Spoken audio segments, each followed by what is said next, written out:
We are now at the end of the road with the Murder Inc. documentary. So let's get into it.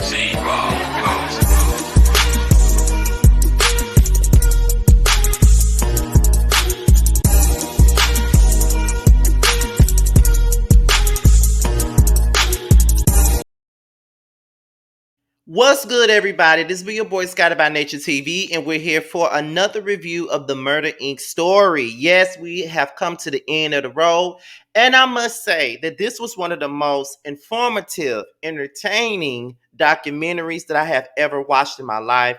I really enjoyed reviewing this one.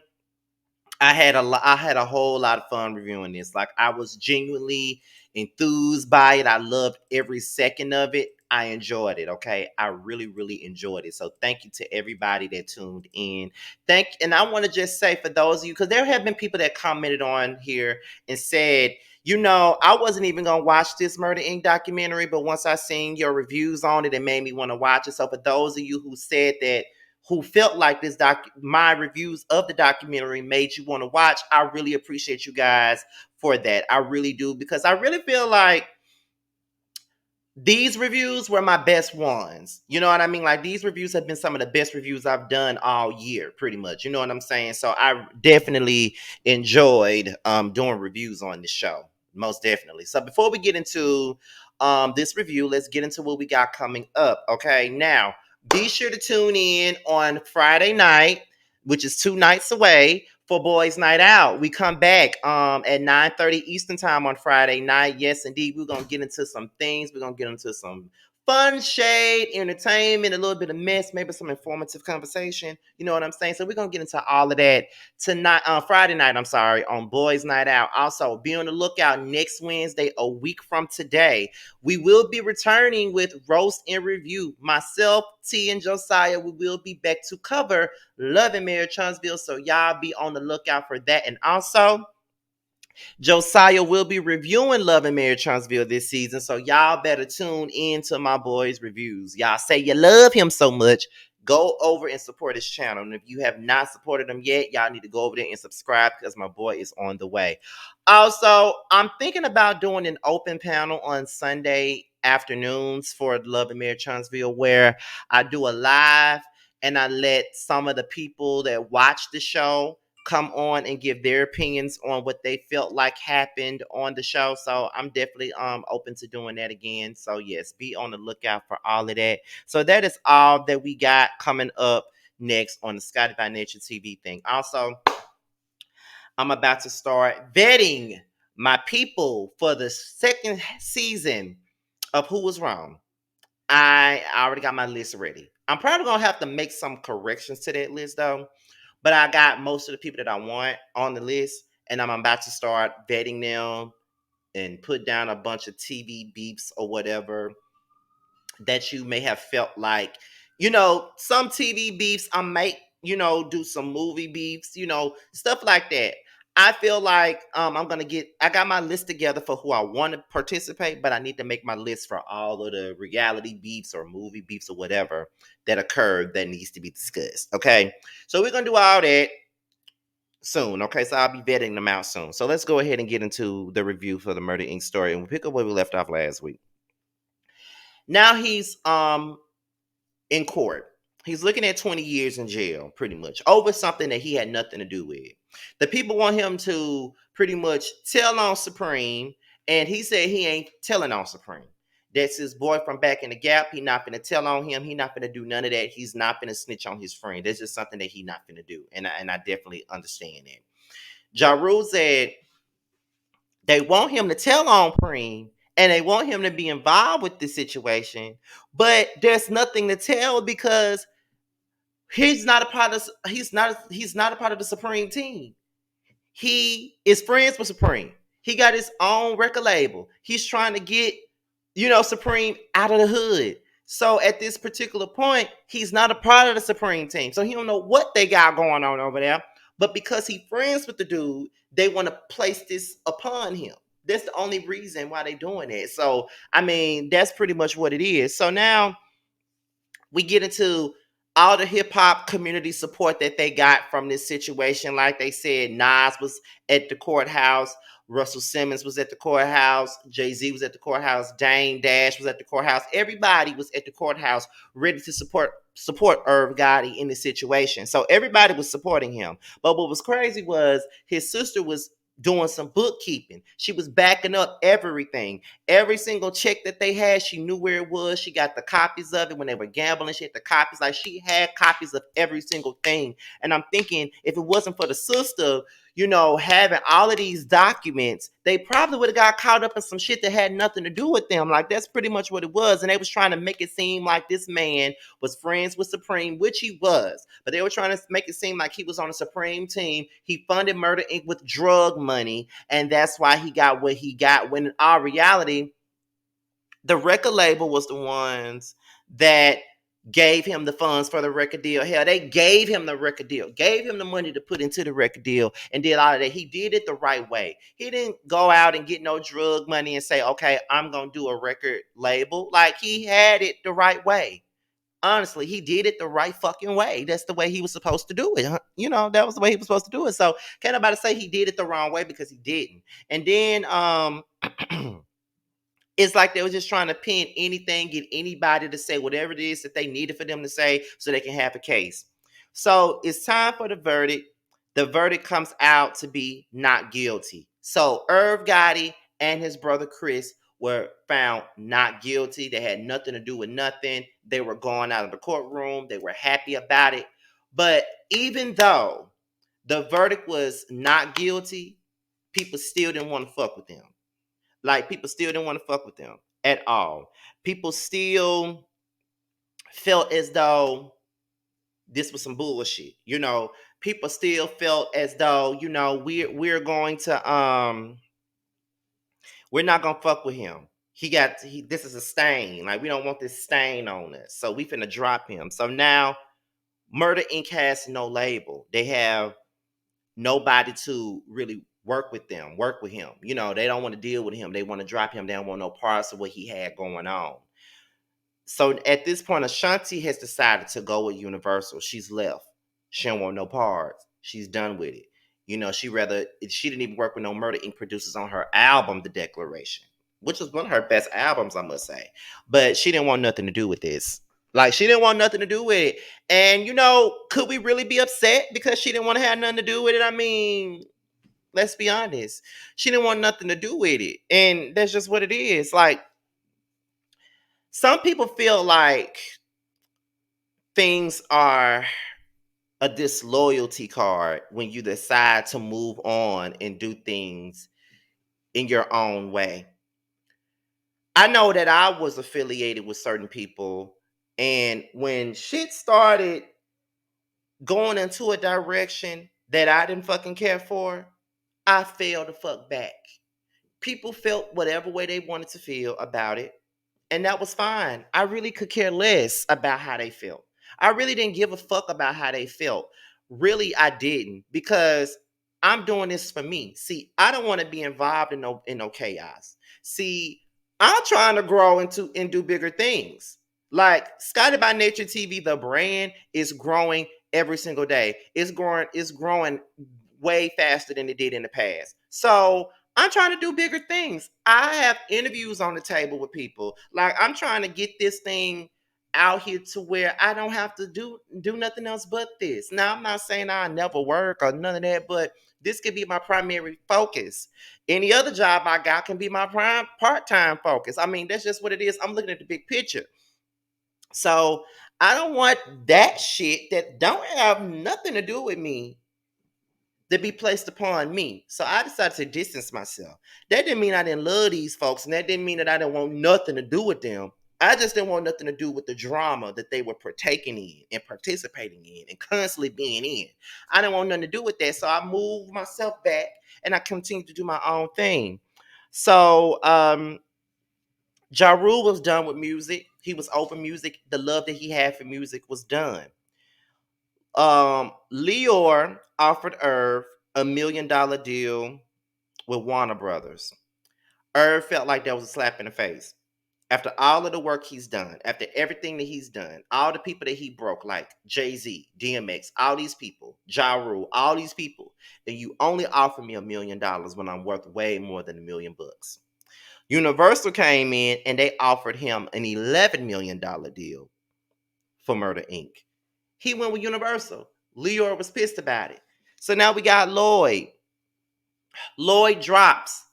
This is like 2006, 2007, my senior year in high school. He has this song called Ha Ha Ha Ha Ha.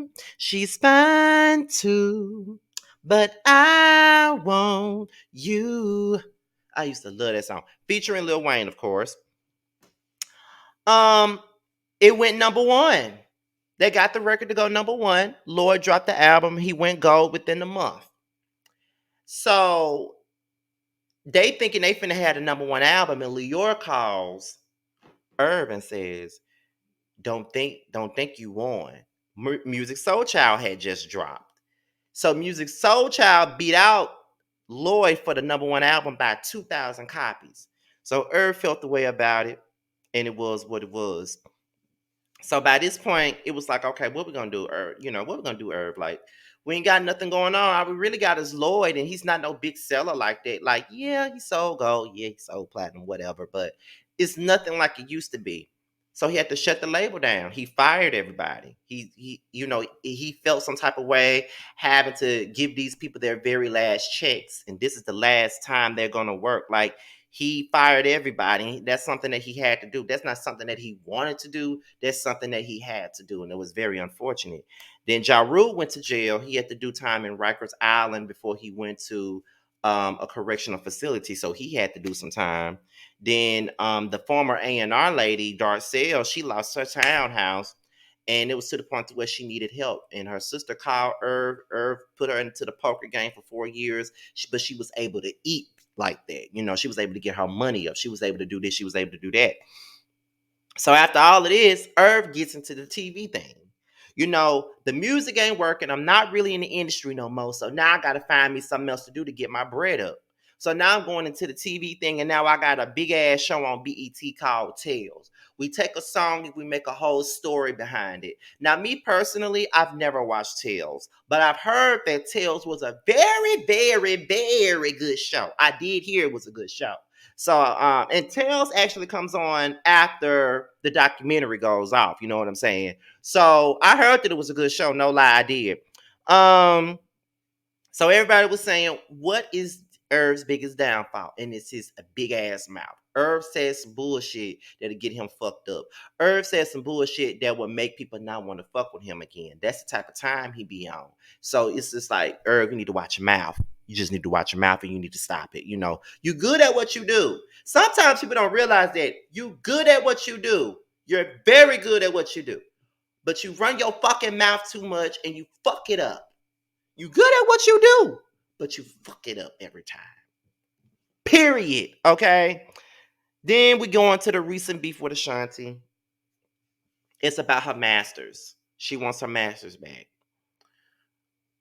Irv feels like her wanting her masters is taking food out of his mouth.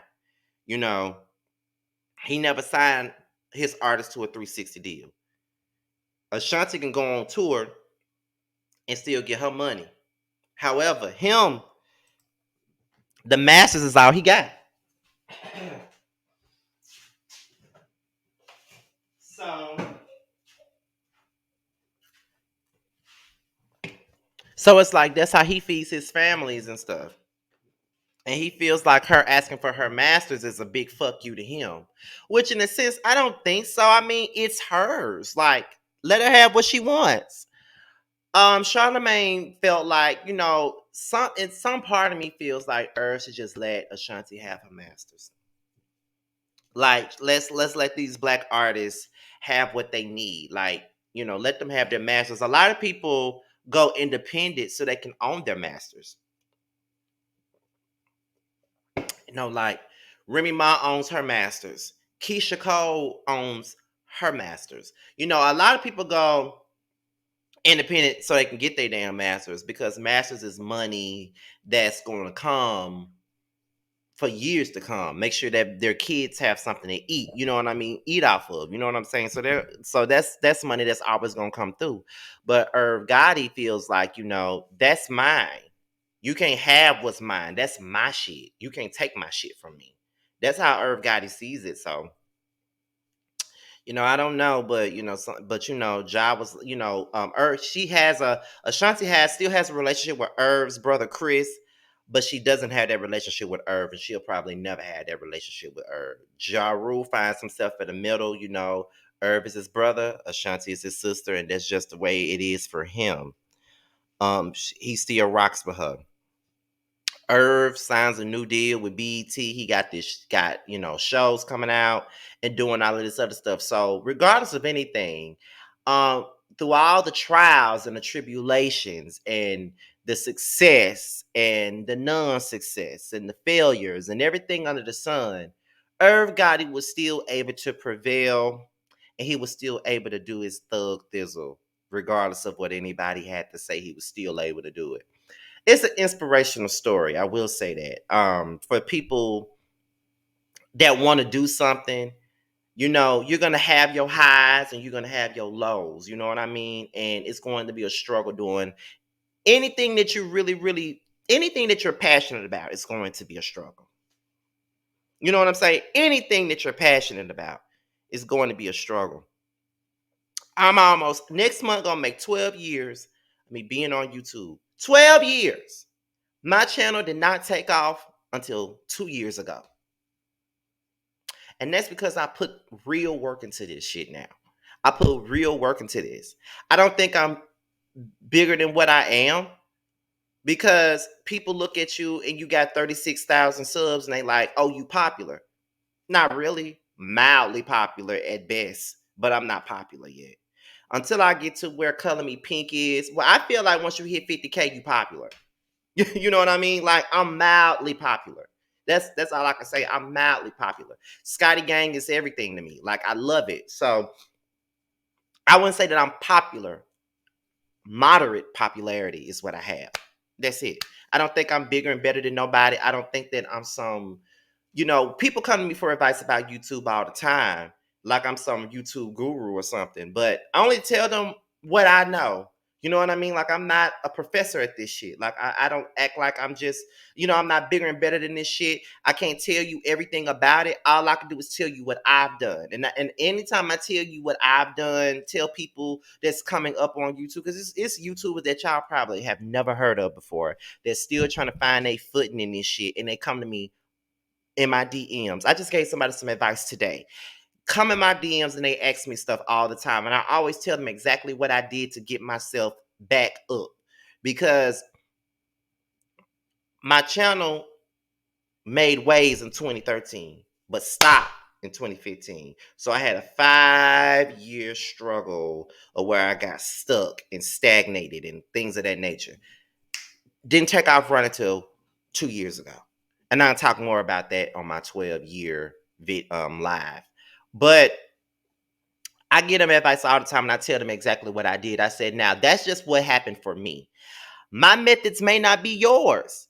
You can follow my lead, but just because you follow my lead, it don't mean that it'll happen the same way. But you can try it, and you can probably take a couple of things from what I did and then apply it to yourself and then make your own lead. That's probably what could happen. So Irv Gotti, although I don't really care for his personality per se, I enjoyed this whole story. I really did. This is one of the best things I've ever reviewed, and I loved it. I think I'm gonna get more into reviewing documentaries. I think I am. So yeah, that's pretty much it with that.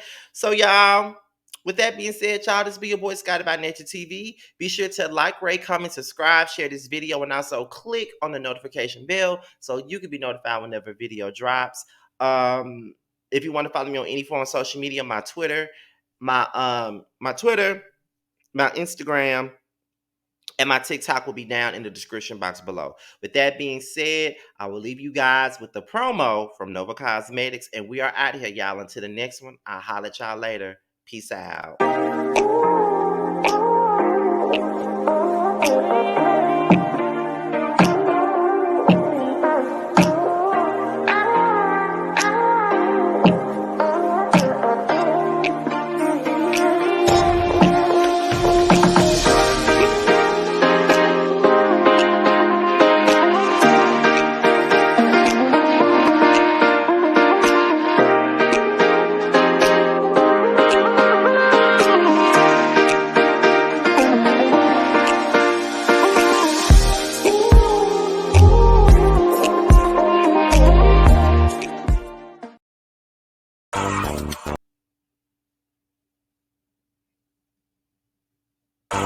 What's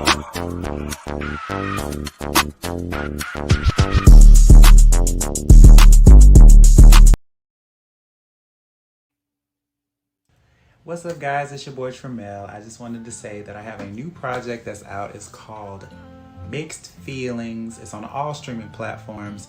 I would hope that you would go and check it out. It's a really good feel of an album. It's got everything you need and more. It's got R&B, it's got a little bit of pop, it's got a little bit of hip hop. It's everything that you need and more. It's out all streaming platforms, like I said.